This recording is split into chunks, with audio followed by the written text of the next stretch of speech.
সুপ্রিয় দর্শক, স্বাগতম জানাচ্ছি সর্বশেষ আপডেট বাংলা সংবাদে। শুরুতেই সংবাদ শিরোনাম। শুরুতেই জানিয়ে দেব, বিএনপি সরকারে আসতেই জামিনে ফিরছে আওয়ামী লীগ।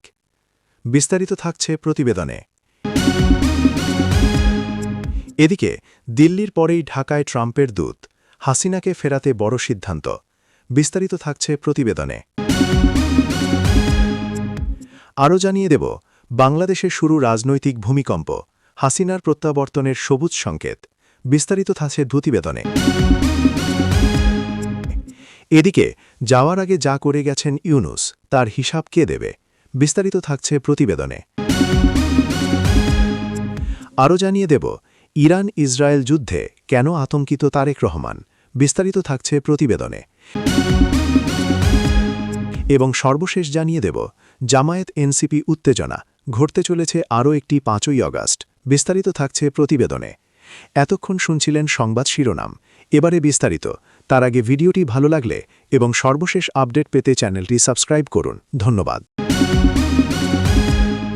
২৬ ও ২৭ ফেব্রুয়ারি ২০২৬, বরিশাল, নারায়ণগঞ্জ, কুষ্টিয়া, কক্সবাজার, একটার পর একটা আদালত কক্ষে উচ্চারিত হচ্ছে একটি শব্দ, জামিন মঞ্জুর। সাবেক এমপি জেবুন্নেসা সহ আলীগ যুবলীগের ৩ নেতার জামিন মঞ্জুর হয়েছে। বাকিরা হলেন বরিশাল মহানগর ছাত্রলীগের সাবেক সভাপতি এবং বরিশাল সদর উপজেলা পরিষদের প্রাক্তন ভাইস চেয়ারম্যান জসিম উদ্দিন এবং বরিশাল মহানগর যুবলীগের যুগ্ম আহ্বায়ক মাহমুদুল হক খান মামুন। জামিন পেয়েছেন তালুকদার ইউনূস, জামিন পান। সেলিনা হায়াত আইভি আইনি প্রক্রিয়ায় স্বস্তি পাচ্ছেন। কুষ্টিয়ায় হানিফের পরিবারের সদস্যদের বিরুদ্ধে দায়ের হওয়া মামলা এখন অনেকটাই স্লথ গতিতে চলছে। এই নামগুলি শুধু ব্যক্তি নন, এরা প্রতীক। কক্সবাজারের আব্দুর রহমান বদিও জামিন পেয়েছেন। প্রতিবেদন শুরু করা যাক প্রখ্যাত গীতিকার গৌরী প্রসন্ন মজুমদারের লেখা একটি গান দিয়ে। গানটা লিখেছিলেন বাংলাদেশকে নিয়ে। শোনো একটি মুজিবরের থেকে লক্ষ মুজিবরের কণ্ঠস্বরের ধ্বনি প্রতিধ্বনি আকাশে বাতাসে ওঠে রনি, বাংলাদেশ আমার বাংলাদেশ। ওই গানেই রয়েছে, আবার এসে ফিরে যাব, আমার হারানো বাংলাকে আবার তো ফিরে পাব। হারানো সেই বাংলাকে আবার তার আগের রূপে ফিরে পাওয়া যাবে কিনা, সেই প্রশ্নটা আবার ঘুরতে শুরু করেছে। বিশেষ করে বিএনপির ক্ষমতায় আসীন হওয়া, সেই সঙ্গে তারেক রহমানের প্রধানমন্ত্রী পদে অধিষ্ঠিত হওয়া। বাংলাদেশে গত 18 মাস ধরে চলছে এক বর্ণালী মুষল পর্ব।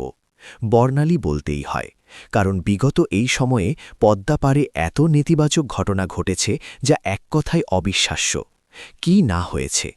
অবশেষে 12ই ফেব্রুয়ারি নির্বাচনের মধ্য দিয়ে সেই দুঃশাসন পর্বের অবসান ঘটেছে ঠিকই, কিন্তু সেই লাখ টাকার প্রশ্নটার উত্তর এখনও পাওয়া যাচ্ছে না।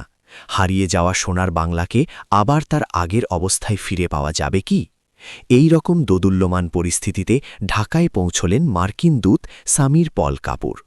প্রথমে তিনি দিল্লি যান, সেখান থেকে ঢাকায়। বাংলাদেশের রাজনীতির আঙিনায় ভূমিকম্প। কম্পন এতটাই শক্তিশালী যে রিক্টার স্কেলে তার তীব্রতা ধরা পড়ছে না।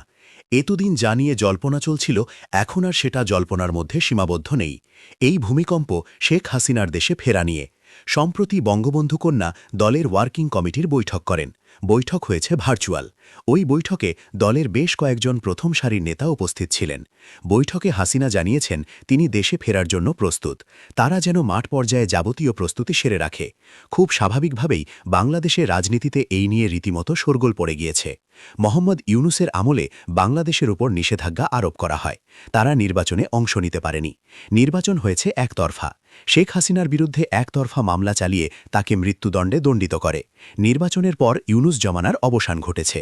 এখন প্রশ্ন উঠছে, শেখ হাসিনা বাংলাদেশে ফিরে গেলে তার বিরুদ্ধে আন্তর্জাতিক আদালতের দেওয়া রায় কি তারেক সরকার কার্যকর করবে?